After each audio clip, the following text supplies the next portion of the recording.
इसीलिए उड़ नहीं सकती। यदि तुम मुझे मेरे घोंसले में पहुंचा दोगे तो मैं तुम्हारा एहसान जीवन भर नहीं भूलूंगी। कहाँ है तुम्हारा घोंसला चिड़िया रानी, बताओ। वो जो पीपल का पेड़ तुम देख रहे हो ना, उसी पर मेरा घोंसला है। ठीक है चिड़िया रानी।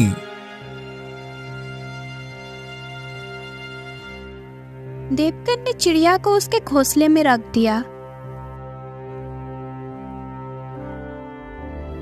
तुम्हारा बहुत बहुत धन्यवाद नौजवान।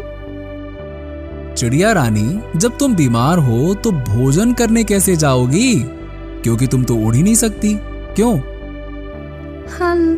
जब तक मैं ठीक नहीं हो जाती मुझे भूखा ही रहना पड़ेगा।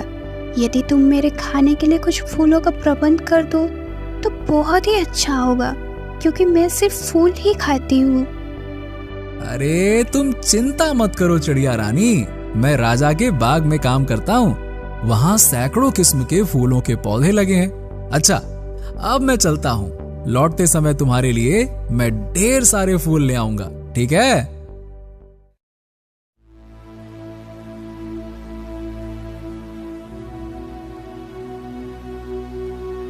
देवकन राजमहल की ओर चल पड़ा। वहां पहुंचकर देवकन सारा दिन बगीचे में काम करता रहा। घर लौटते समय जब उसने कुछ फूल तोड़कर अपने जेब में रखे तो उसे प्रमुख माली प्रभुदास ने देख लिया और वो बोला, ओ, क्या ये फूल तुम चोरी करके कहाँ ले जा रहे हो? जानते हो शाही फूलों को चोरी करने की सजा क्या है?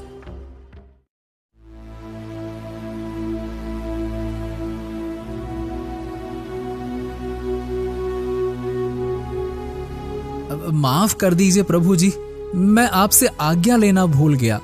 दरअसल ये फूल मैं एक बीमार। बकवास बंद करो, मैं इसी वक्त तुम्हें सैनिकों के हवाले करूंगा, समझे? नहीं नहीं नहीं नहीं नहीं, मुझे क्षमा कर दीजिए प्रभु जी। मुझे चाहे तो सजा दे दीजिए, लेकिन सैनिकों के हवाले मत कीजिएगा। एक ही शर्त पर मैं तुम्हारी चोरी छिपा सकता हूँ और तुम्हारी जान बचा सकता हूँ।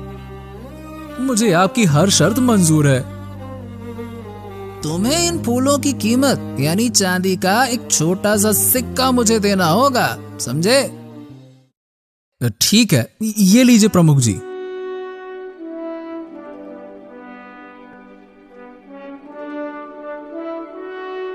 लेकिन एक बात हमेशा ध्यान रखना कि तुम्हें इस बात का जिक्र किसी के सामने नहीं करना है, ठीक है? और जब जब फूल लोगे मेरी दक्षिणा देते रहोगे, ठीक है ना? ठीक है प्रमुख जी।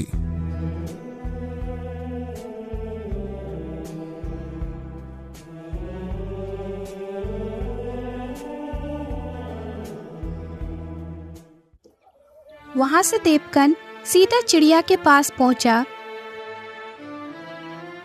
ये लो चिड़िया रानी अपना आहार, अच्छे से खाओ। उस दिन से देवकन रोज बाग से फूल तोड़ता और उसकी कीमत प्रमुख माली को देकर फूल चिड़िया को पहुंचा आता। तुम मेरे लिए कितना कष्ट उठा रहे हो युवक। ऐसी कोई बात नहीं है चिड़िया रानी, तुम्हारी मदद करके मुझे खुशी मिलती है। तुम जल्दी से मस्त हो जाओ, अच्छी हो जाओ, ठीक है? चलो, अच्छा मैं चलता हूँ, है ना?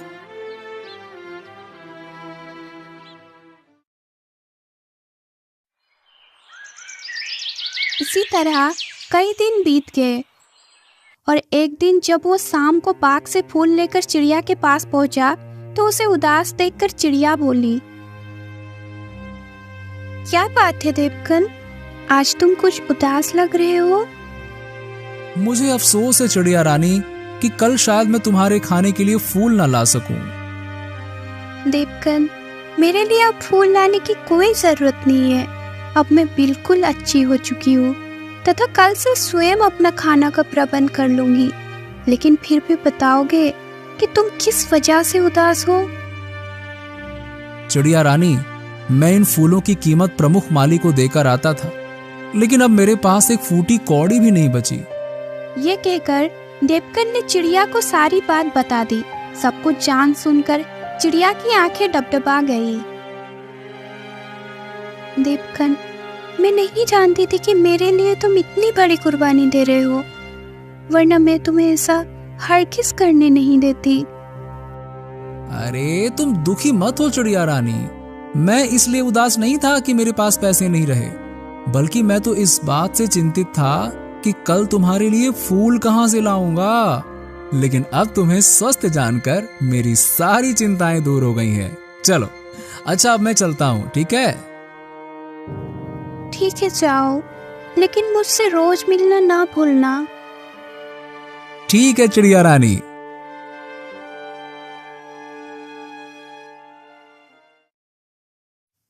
उस दिन से देवकन चिड़िया के लिए फूल तो नहीं लाता, लेकिन काम से लौटते वक्त रोज उससे मिलकर जरूर जाता। एक दिन जब वो काम से घर लौट रहा था तो उसे चिड़िया से मिलने का ध्यान ही नहीं रहा। देवकन को जाते हुए देख चिड़िया बोली, देवकन, आज मैं ना जाने कब से तुम्हारा इंतजार कर रही हूँ और तुम मुझसे मिले बिना ही जा रहे हो। ओ चिड़िया रानी, आज मुझे ध्यान ही नहीं रहा। बोलो, कैसे हाल चाल हैं? सुनो, तुमने जो मुझ पर बीमारी के समय उपकार किया, उसकी मैं कीमत तो नहीं चुका सकती, लेकिन मैं आज तुम्हें एक ऐसा बीज दूंगी जो शायद तुम्हारा सारा दुख दर्द एवं गरीबी दूर कर देगा।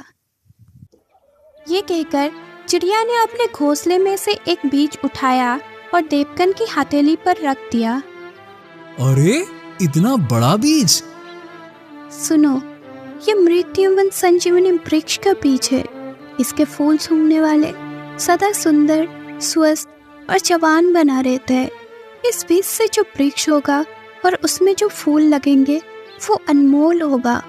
तुम उन्हें बेचकर बहुत सा धन कमा सकते हो, लेकिन ध्यान रखना, इसका वृक्ष 1 महीने में ही बड़ा हो जाएगा और वे फूल उस पर सूर्य छुपने के बाद ही रोज रात को निकलेंगे और भोर होने पे लुप्त हो जाएंगे। इसलिए उन्हें तुम्हें रात ही रात में तोड़ना होगा। चिड़िया रानी, इतना अनमोल बीज देकर तुमने तो मेरी तकदीर ही पलट दी है। लेकिन एक बात बताओ कि इतना अनमोल बीज तुम्हें कहां से मिला? बस संयोग से ही मिल गया। आज मैं सुबह सुबह उठकर आहार के लिए निकली थी। उड़ते उड़ते मुझे एक एक स्थान पर बहुत ही सुंदर दृश्य दिखाई दिया।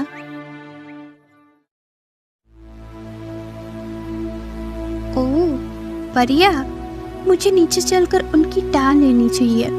हो सकता है उनकी बातचीत से मुझे कोई ऐसा उपाय सूझ जाए जिससे मैं देवकन की गरीबी दूर करने में उसकी मदद कर सकूं। ये सोचकर मैं नीचे उतरी और एक पेड़ पर बैठकर उनकी बातें सुनने लगी। सखी, आज बहुत समय बाद सैर सपाटा करने में बहुत आनंद आया है। मैं तो अब यहाँ रोज आया करूंगी। मैं भी। जब हमने रोज ही यहाँ आना है तो क्यों ना यहाँ मृत्युवन संजीवनी वृक्ष लगा दे, ताकि सैर सपाटा के पश्चात उसके फूलों की महक ले सके और सदा सदा के लिए स्वस्थ वो जवान रह सके। हाँ हाँ, तुम ठीक कहती हो। यहाँ दूर दूर तक कोई इंसान नजर नहीं आता है, अतः वो वृक्ष भी सुरक्षित रहेगा।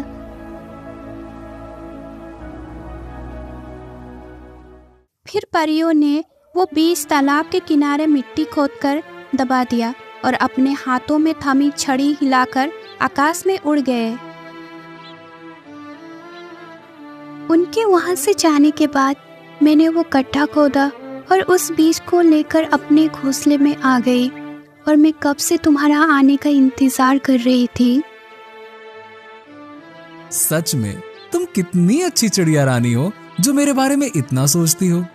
अच्छा चलो, अब मैं चलता हूँ, ठीक है? तुम्हारे इस उपहार का बहुत बहुत धन्यवाद। ठीक है, लेकिन मेरी बात का ध्यान रखना। इसकी विशेषता किसी को मत बताना, वरना वे तुम्हारे लिए मुसीबत पैदा कर देगा। ठीक है चिड़िया रानी।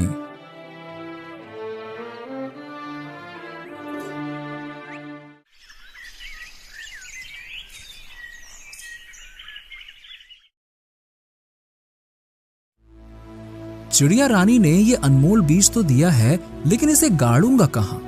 यदि इसे घर के बाहर गाड़ता हूँ तो वृक्ष के बड़े होते ही और फूलों के लगते ही लोगों को तो इसकी विशेषता पता चल जाएगी और वो सारे फूल तोड़ लेंगे।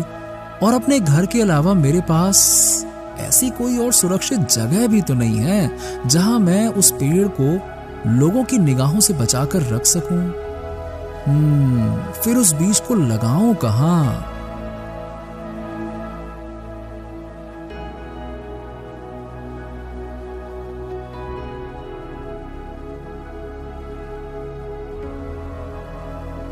घर पहुंचकर भी उसका ध्यान उस बीज को बोने के लिए किसी स्थान के विषय में ही सोचता रहा। यदि एक बार वो पेड़ उग गया तो शायद फिर मुझे जिंदगी में कभी किसी चीज की कमी नहीं रहेगी। महाराज ही मुझे उन फूलों की मुंह मांगी कीमत देने को राजी हो जाएंगे। क्यों ना मैं उस बीज को महाराज के ही शाही बगीचे में बो दूं, तब उसकी उचित सुरक्षा भी होती रहेगी। साथ ही महाराज मुझसे उस अद्भुत वृक्ष को पाकर प्रसन्न हो जाएंगे और मुझे ढेरों इनाम देने के साथ साथ मेरी तरक्की भी कर देंगे। हाँ।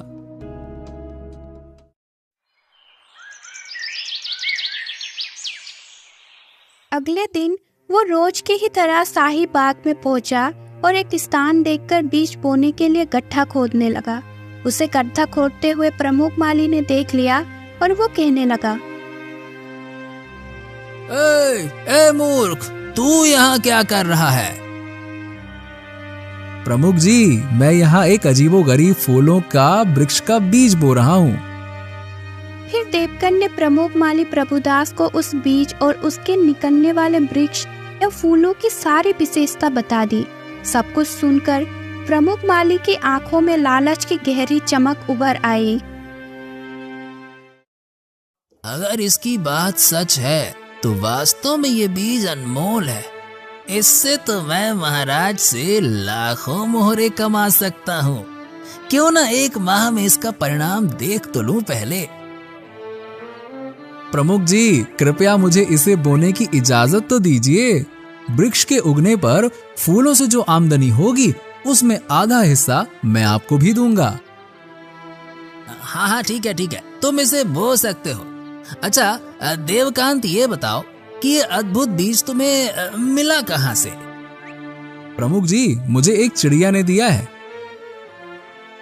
फिर देवकन ने उसे चिड़िया के मिलने से लेकर बीज के मिलने तक की कहानी बता दी। बीज बोने के बाद देवकन दूसरे कामों में जुट गया और प्रमुख माली भी अपने काम में जुट गया। लेकिन उस दिन से प्रमुख माली उससे बहुत अच्छे ढंग से पेश आने लगा और उसकी मदद भी करने लगा।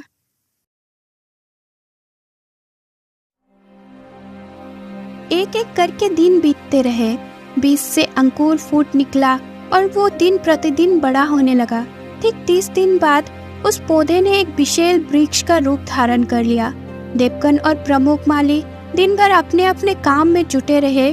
फिर जैसे ही सूरज डूबा, राजमहल और आसपास का वातावरण अद्भुत सुगंध से महक उठा। प्रमुख जी, देखिए वृक्ष पर फूल खिल उठे हैं।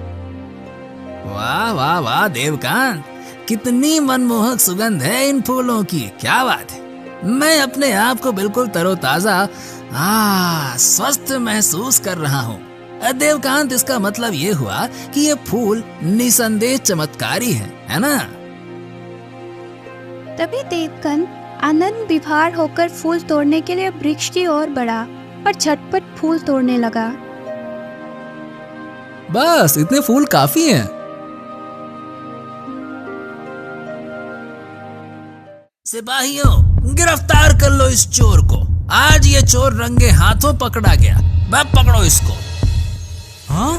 नहीं, मैंने चोरी नहीं की है। सैनिकों ने तुरंत देवकन के पास पहुंचा। आज मुझे विश्वास हो गया कि आज से पहले भी जो फूल चोरी होते रहे हैं वो भी इसी ने चुराए हैं। नहीं, छोड़ दो मुझे, मैंने कोई चोरी नहीं की है। ये वृक्ष मेरा है, इसके फूलों का मैं हकदार हूँ। हाँ, पहले जो फूल मैंने बाग से तोड़े थे वो प्रमुख जी की इजाजत लेकर तोड़े थे और उनकी कीमत भी मैंने इनको दी है। पूछो इनसे। चुप कर मूर्ख। एक तो चोरी करता है, ऊपर से सच्चा बनता है। महाराज के बाग में उगे हुए वृक्ष को अपना बताता है। बड़ा आया। जब सैनिकों ने देवकन को मार मार कर अधमरा सा कर दिया तो प्रमुख माली उसके प्रति सहानुभूति जताते हुए बोला, बस बस बस, रहने दीजिए सैनिक जी, बहुत खातिरदारी हो गई इसकी, अब इसे छोड़ दीजिए। असहाय देवकन सब कुछ जानते समझते हुए भी अपने दुर्भाग्य पर आंसू बहाते हुए अपने घर की ओर चल दिया। देवकन और सैनिकों के जाने के बाद प्रभुदास जमीन पर बिखरे उन फूलों को एकत्रित करने लगा जो देवकन ने वृक्ष से तोड़े थे। इन फूलों का गुलदस्ता बनाकर मैं महाराज को पेश करूंगा और ढेर सारा इनाम पाऊंगा। इधर देवकन सीधा चिड़िया रानी के पास पहुंचा और रोते रोते उसे सारा किस्सा कह सुनाया। ओह, ये तो बड़ा ही बुरा हुआ देवकन। मैंने तो पहले ही तुम्हें मना किया था कि इस विषय में किसी को कुछ मत बताना। सच कहता हूँ चिड़िया रानी, मुझसे वास्तव में बहुत बड़ी भूल हो गई जो मैंने प्रमुख माली पर विश्वास किया। खैर, तुम दुखी मत हो, अब तुम घर जाओ। मैं जल्दी ही कोई ऐसा उपाय करूंगी कि तुम्हें भूखा ना मरना पड़े। ठीक है चिड़िया रानी। और चिड़िया से विदा लेकर देवकन उदास सा अपना घर लौट गया। इधर प्रमुख माली प्रभुदास ने जैसे ही चमत्कारी फूलों का एक गुलदस्ता तैयार किया, राजमहल का एक कर्मचारी उनके पास आ पहुंचा और बोला, प्रभुदास जी, महाराज ने तुम्हें याद किया है। ओह, मैं तो स्वयं ही उनसे मिलने आ रहा था। चलो चलते हैं।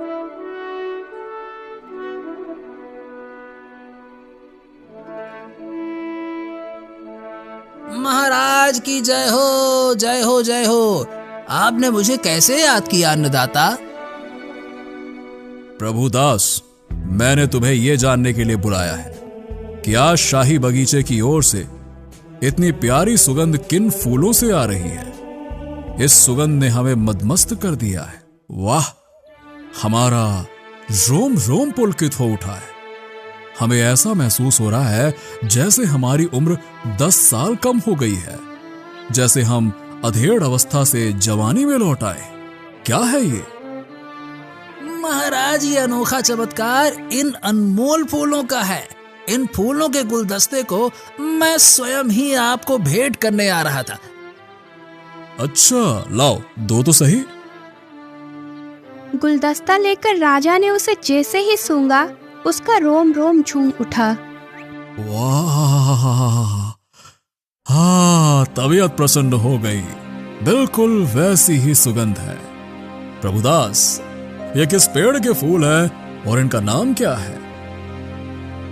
महाराज, ये फूल मृत यवन संजीवनी वृक्ष के हैं। इनको सूंघने से मनुष्य जवान और स्वस्थ रहता है। क्या सचमुच? इसका परिणाम तो आप स्वयं ही देख रहे हैं महाराज। ठीक कहते हो। इस अद्भुत वृक्ष को देखने के लिए हम बहुत उत्सुक हैं।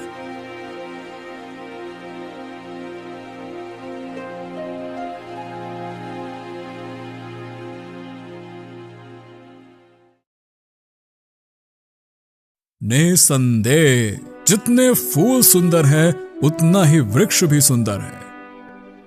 महाराज, मैंने कई वर्षों की कड़ी मेहनत के पश्चात इसे उगाया है। इसके फूल केवल रात में ही खिलते हैं और भोर होते होते लुप्त हो जाते हैं। प्रभुदास, तुम्हें इस अद्भुत वृक्ष का बीज कहां से मिला? इसकी विशेषता देखते हुए तो मुझे ऐसा लगता है कि जैसे ऐसे वृक्ष कम से कम धरती पर तो नहीं उगते। महाराज, इस वृक्ष का बीज मुझे एक परी ने दिया था, जिसकी मैंने किसी समय बहुत मदद की थी। फिर प्रभुदास ने राजा को एक मनगढ़ंत कहानी सुना दी। कहानी सुनकर राजा उससे बहुत प्रभावित हुआ और कहने लगा, मुझे नहीं मालूम था प्रभुदास कि मेरे राज्य में तुम जैसे योग्य, नेक और दयालु व्यक्ति भी हैं, जो तन मन धन से हमारी सेवा में जुटे हुए हैं। खुश हुए हम तुम्हारी वफादारी, ईमानदारी और कर्तव्य निष्ठा से बहुत प्रसन्न हुए प्रभुदास। अतः इनाम स्वरूप यह स्वर्ण मुद्राएं रख लो। कल सुबह दरबार में उपस्थित होना, हम तुम्हें 1000 स्वर्ण मुद्राएं और दिलवाएंगे, जो वृक्ष के ऊपर आए खर्च की बाबत होगी। महाराज की हमेशा जय जयकार होती रहे। आप महान है महाराज, महान है। आप दयालु हैं। आपको ईश्वर सदा संपन्न रखे।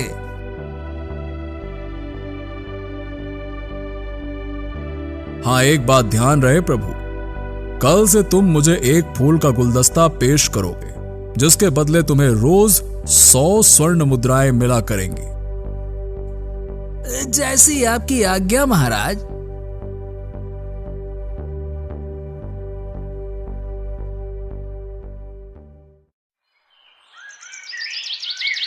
अगले दिन दरबार में जाकर प्रभुदास ने 1000 स्वर्ण मुद्राएं प्राप्त कर ली और उसी रात से वो रोज चमत्कारी फूलों का गुलदस्ता बनाकर राजा को देने लगा। राजा फूलों को सूंघता और बहुत खुश होता। वाह, जवाब नहीं इन फूलों का। कुछ ही दिनों में हमारी कायाकल्प हो गई है। हम तो बूढ़े से जवान हो गए हैं। उधर देवकन ने एक सेठ के यहाँ मेहनत मजदूरी करना आरंभ कर दिया, जबकि प्रभुदास दोनों हाथों से धन बटोर रहा था। कई दिन बीतने के पश्चात एक रात को परिया राजा के महल के ऊपर से गुजर रही थी, तो उन्होंने वही मृत संजीवनी वृक्ष देखा और कहने लगी, अरे वो देखो, मृत्युवन संजीवनी वृक्ष है। परिया तुरंत नीचे उतरी। वह राजा का शाही बाग ही था। लेकिन ये वृक्ष यहाँ आया कैसे? ये तो किसी राजा का बाग लगता है। हाँ, लगता है ये वृक्ष उसी बीज से उगा है, जिसे हमने 1 माह और कुछ हफ्ते पहले तालाब के किनारे गाड़ा था और जो अगले ही दिन आश्चर्यजनक तरीके से गायब हो गया था। इसका मतलब ये हुआ कि उस समय हमारे आसपास कोई मनुष्य था, जिसने ना केवल हमारी बातचीत सुन ली होगी, बल्कि हमारे जाने के बाद उसने उस बीज को भी निकाल लिया होगा। तब तो हमें उस चोर को सजा देनी चाहिए, लेकिन चोर का पता कैसे चलेगा? उसका पता लगाना कोई ज्यादा मुश्किल नहीं है। जिसे इस पेड़ की विशेषता मालूम है, वो जरूर रात को फूल तोड़ने यहाँ आता होगा। ठीक कहती हो सखी, लेकिन जिस दिन वो हमारे निगाह में आ गया, वो रात उसके जीवन की आखिरी रात होगी। आओ, अब हम इन फूलों का आनंद लें।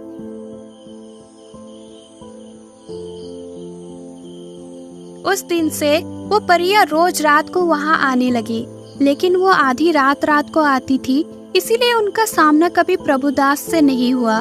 प्रभुदास तो पेड़ पर फूल खिलते ही थोड़ा सा फूल तोड़कर उनका गुलदस्ता बनाकर राजा को दे देता था। विधि का विधान देखिए, राजा की पत्नी के स्वर्गवास हुए तो कई वर्ष बीत चुके थे, लेकिन उनकी एक लौती जवान बेटी, जो कि 6 माह से विदेश भ्रमण के लिए गई हुई थी, अचानक एक दिन वापस लौट आई। उसे देखकर महाराज बहुत खुश हुए और कहने लगे, बेटी मधुमिता, तुम्हें देखकर हमें बहुत प्रसन्नता हुई है। और वो अपने पिता को घूर कर देखने लगी। क्यों? क्या हुआ? तुम मुझे इस तरह से घूर क्यों रही हो? पिताजी, ये आप 6 माह में अचानक जवान कैसे हो गए? क्या कोई मृत्युवन संजीवनी आपके हाथ लग गई है? कुछ ऐसा ही समझ लो बेटी। अच्छा, पहले भीतर तो चलो, फिर आराम से वार्तालाप होगी। आओ। लेकिन पिता और बेटी को एक दूसरे से मिलने की इतनी खुशी थी कि खाने पीने और इधर उधर की बातचीत करने के माध्य ना तो मधुमिता को अपने पिता की जवानी का राज जानने का ध्यान रहा और ना ही राजा को इस बारे में उसे कुछ बताया।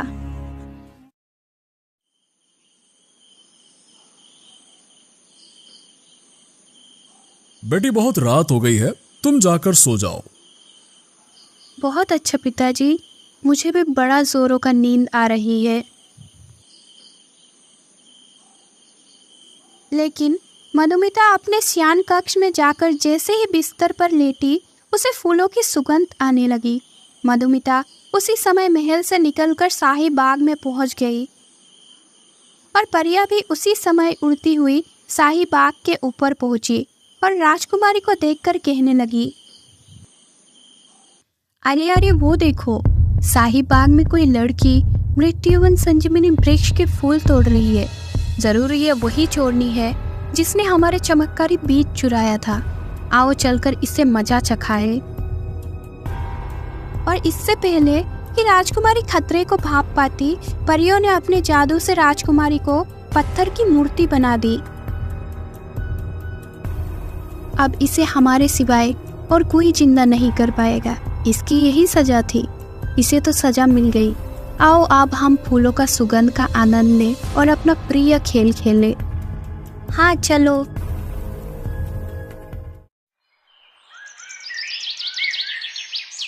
अगले दिन भोर होने के साथ ही पूरे महल में हंगामा मच गया। गजब हो गया महाराज, गजब हो गया महाराज। राजकुमारी साहिबा बाग में पत्थर का भूत बनी खड़ी है। क्या? महाराज शीघ्र बाग में पहुंचे। बाग में पहले से ही महल के नौकर चाकर और प्रभुदास भी मौजूद थे। अपनी बेटी को पत्थर की मूर्ति बना देख राजा कुछ देर तक आंसू बहाते रहे और विलाप करते रहे, लेकिन फिर क्रोधित होकर बोले, प्रभुदास, इस पेड़ को तुमने ही उगाया था। तुम ही बता सकते हो कि राजकुमारी फूल तोड़ते हुए पत्थर कैसे हो गईं। जल्दी जवाब दो, वरना मैं तुम्हारी गर्दन धड़ से अलग कर दूंगा। बोलो। मुझे नहीं मालूम महाराज, मेरी जान बख्श दीजिए, मुझे नहीं पता। इस पेड़ को तुमने ही उगाया है और इसका जादू भी तुम जानते होगे। जल्दी बताओ, हमारी बेटी पत्थर कैसे बनी? अब प्रभुदास को सच्चाई बताने में ही अपना भलाई नजर आया, तो वो कहने लगा, महाराज, मैंने धन के लालच में आकर आपसे झूठ कहा था कि इस अद्भुत पेड़ को मैंने उगाया है। वास्तव में इस पेड़ को उगाने वाला देवकांत है, जिसे मैंने यहाँ से भगा दिया था। क्या? हाँ महाराज, मैं सच कह रहा हूँ। इस वृक्ष को उसी ने 1.5-2 माह पहले उगाया था, लेकिन इस वृक्ष के फूलों की विशेषता जानकर मेरी नीयत डोल गई और मैंने उसे यहाँ से भगाकर इस पर अपना अधिकार जमा लिया। फिर प्रभुदास ने राजा को सारी बात बता दी। असलियत जानकर राजा का चेहरा क्रोध से टमटमा उठा। दुष्ट, कमीने, धोखेबाज, तुमने न केवल देवकान से धोखा किया, बल्कि हमसे भी झूठ बोलकर ढेर सारा धन हड़पा। तुझे तो मैं देवकान से भी कठोर सजा दूंगा। मुझे क्षमा कर दीजिए महाराज, क्षमा कर दीजिए। नहीं लालची, तुम्हें तुम्हारे किए का दंड अवश्य मिलेगा। सैनिकों, ले जाओ इस दुष्ट को और जीवन भर के लिए काल कोठरी में डाल दो और देवकांत को जल्द से जल्द मेरे सामने हाजिर किया जाए।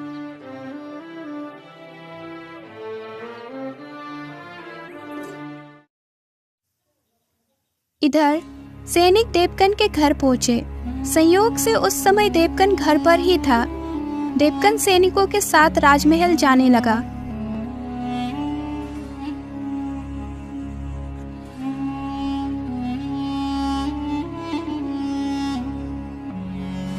तो रास्ते में उसे चिड़िया रानी ने देख लिया और वो सोचने लगी, अरे ये राजा के सैनिक देवकन को क्यों ले जा रहे हैं? क्या कसूर किया है देवकन ने? मुझे तुरंत राजमहल पहुंचकर कारण जानना चाहिए। कुछ देर बाद सैनिकों ने देवकन को राजा के सामने पेश किया। देवकन कहने लगा, प्रणाम महाराज। देवकांत, तुमने हमारे शाही बाग में ऐसा जादुई पेड़ उगाया जिसे छूते ही हमारी बेटी पत्थर का बुद्ध बन गई। पत्थर का बुद्ध बन गई महाराज? हाँ, बताओ वो पत्थर का बुत कैसे बन गई और पुनर्जीवित कैसे हो सकती हैं? महाराज, मैंने वो वृक्ष अवश्य उगाया था, लेकिन मुझे ये बिल्कुल भी नहीं मालूम कि राजकुमारी जी पत्थर का बुत कैसे बन गईं। तुम जरूर कोई दुष्ट जादूगर हो, मैं तुम्हारे टुकड़े टुकड़े कर दूंगा। तभी चिड़िया रानी वहां आ गई और बोली, ठहरो राजन, इस तरह जल्दबाजी में काम मत लो। एक चिड़िया, वो भी मनुष्य की बोली बोल रही है। तुम कौन हो चिड़िया, और इस दुष्ट को मौत के घाट उतारने से तुमने मुझे क्यों रोका? क्या तुम नहीं जानती कि इसके कारण मेरी बेटी पत्थर की बन गई है? जानती हूँ महाराज, और ये भी जानती हूँ कि इस समय आपके दिल पर क्या बीत रही होगी, लेकिन इसमें देवकन का कोई दोष नहीं है। ये सब संयोग से हुआ है, कृपा करके इसे छोड़ दीजिए। लेकिन तुम हो कौन जो इसकी इतनी हिमायत कर रही हो? महाराज, मैंने ही इसे उस वृक्ष का अनमोल बीज लाकर दिया था।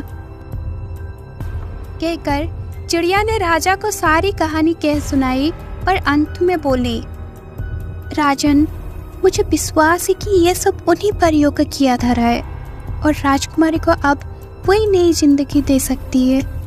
आप देवकन को छोड़ दीजिए। मैं कोशिश करूंगी कि देवकन के द्वारा आपकी बेटी को दोबारा जिंदगी मिल जाए। ठीक है चिड़िया, मैं तुम्हारी बात मान लेता हूं, लेकिन एक बात ध्यान रहे, यदि 3 दिन के भीतर मेरी बेटी मुझे जिंदा नहीं मिली तो इसके साथ साथ तुम्हें भी मौत के घाट उतरवा दूंगा, चाहे तुम भागकर पाताल में ही क्यों न छुप जाओ। समझे? मुझे स्वीकार है राजन। राजा ने देवकन को आजाद कर दिया। चिड़िया देवकन को अपने घोंसले पर आने के लिए कहकर वहां से उड़ गई। कुछ देर बाद वो चिड़िया के पास जा पहुंचा और बोला, तुम्हारी मदद करने का बहुत बहुत धन्यवाद चिड़िया रानी। राजकुमारी को जीवित करने का मुझे एक उपाय सूझा है। और चिड़िया ने वो उपाय उसे बता दिया। सुनो, अब तुम घर जाओ और रात को वैसे ही करना जैसे मैंने कहा है। ठीक है चिड़िया रानी।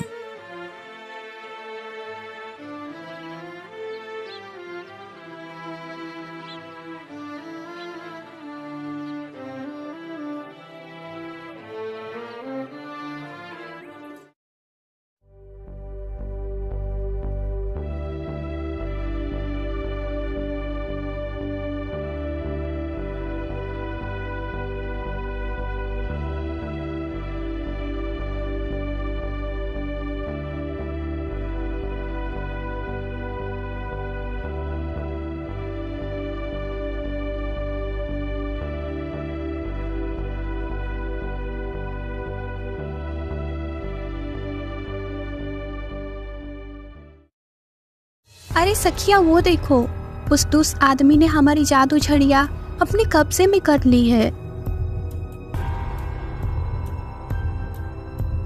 ए, कौन हो तुम? लाओ हमारी छड़िया हमें वापस करो।